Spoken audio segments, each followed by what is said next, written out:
ಧರ್ಮಸ್ಥಳ ಶೋಧ ಅತಿದೊಡ್ಡ ಬೆಳವಣಿಗೆ. ಧರ್ಮ ದಂಗಲ್ ಶುರು. ಇಷ್ಟು ದಿನಗಳ ಬಳಿಕ ನಿದ್ದೆಯಿಂದ ಎದ್ದಂತಹ ಹಿಂದೂ ಸಂಘಟನೆಗಳು ಈಗ ಎಚ್ಚೆತ್ತುಕೊಂಡಿದ್ದಾವೆ.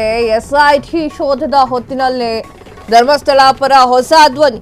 ಇಷ್ಟು ದಿನ ಸುಮ್ಮನೆ ಇದ್ದಂತಹ ಕೇಸರಿ ಪಡೆ ಇದೀಗ ಬೀದಿಗೆ ಇಳಿಯಲು ರೆಡಿ. ಬಿಜೆಪಿಯ ರಾಷ್ಟ್ರೀಯ ಸಂಘಟನಾ ಕಾರ್ಯದರ್ಶಿ ಬಿಎಲ್ ಸಂತೋಷ್ ಬಹಿರಂಗ ಧ್ವನಿ. ಬಿಜೆಪಿ ರಾಜ್ಯಾಧ್ಯಕ್ಷ ವಿಜಯೇಂದ್ರ ಪ್ರತಾಪ್ ಸಿಂಹ ಸೇರಿ ಹಲವರ ಆಕ್ರೋಶ. ವಿಎಚ್ಪಿ ಸೇರಿ ಹಿಂದೂ ಸಂಘಟನೆಗಳಿಂದಲೂ ಕೂಡ ಹೆಗ್ಗಡೆ ಪರ ಧ್ವನಿ. ಧರ್ಮಸ್ಥಳ ಫೈಲ್ಸ್ಗೆ ಸಂಬಂಧಿಸಿ ನಡೆಯುತ್ತಿರುವಂತಹ ಎಸ್ಐಟಿ ತನಿಖೆಯ ವಿರುದ್ಧ ಸೌಂಡ್. ಧರ್ಮಸ್ಥಳ ವಿರುದ್ಧ ಕಮ್ಯುನಿಸ್ಟರು ಸಂಚು ಮಾಡಿದ್ದಾರೆ ಅಂತ ಹೇಳಿ ಆರೋಪ. ಟಾರ್ಗೆಟ್ ಧರ್ಮಸ್ಥಳ, ಇದು ಟೂಲ್ ಕಿಟ್ ಸಂಚಿನ ಭಾಗ ಅಂತ ಹೇಳಿ ಒಂದು ವ್ಯಾಖ್ಯಾನ.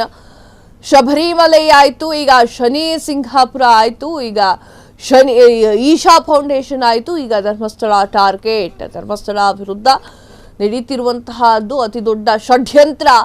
ಇದು ಹೀಗೆ ಮುಂದುವರೆದ್ರೆ ಸುಮ್ಮನಿರೋಕೆ ಆಗುವುದಿಲ್ಲ, ಸುಮ್ಮನಿರುವಂತಹ ಪ್ರಶ್ನೆಯೇ ಇಲ್ಲ. ಬಿಜೆಪಿ ಮತ್ತು ಹಿಂದೂ ಸಂಘಟನೆಗಳ ನಾಯಕರಿಂದ ಬಿಗ್ ವಾರ್ನಿಂಗ್. ಧರ್ಮಸ್ಥಳ ವಿಚಾರದಲ್ಲಿ ಶುರುವಾಯಿತು ಧರ್ಮದ ದಂಗಲ್.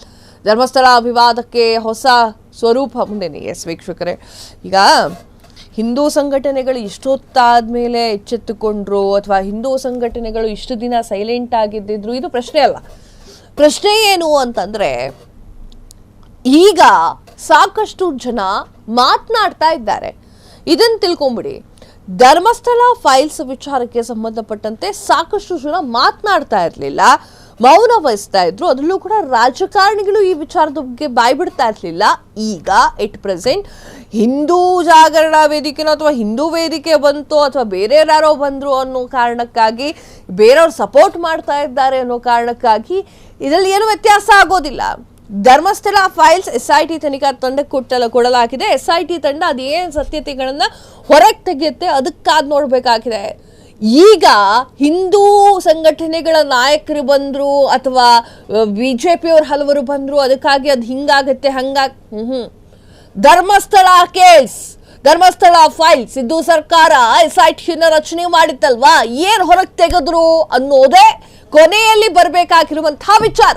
ಅದು ಬಿಟ್ಟು ಹಿಂದೂ ಜಾಗರಣ ವೇದಿಕೆಯವರು ಈಗ ಬಂದ್ರು, ಬಿಜೆಪಿ ಅವರು ಈಗ ಬಂದ್ರು, ಮತ್ತೊಬ್ರು ಆಗ ಬಂದ್ರು ಅನ್ನೋದು ಅಲ್ಲವೇ ಅಲ್ಲ.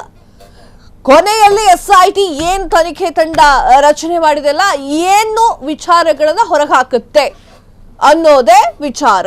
ಅದು ಬಿಟ್ಟು ಮತ್ತೇನೂ ಇಲ್ಲ. ಕ್ಷಣ ಕ್ಷಣದ ಸುದ್ದಿಗಳಿಗಾಗಿ ಫ್ರೀಡಂ ಟಿವಿ ಸಬ್ಸ್ಕ್ರೈಬ್ ಮಾಡಿ, ಲೈಕ್ ಮಾಡಿ ಹಾಗೂ ಫಾಲೋ ಮಾಡಿ. ಹೊಸ ಸುದ್ದಿಗಳ ನೋಟಿಫಿಕೇಶನ್ಗಾಗಿ ಬೆಲ್ ಐಕಾನ್ ಮೇಲೆ ಕ್ಲಿಕ್ ಮಾಡಿ.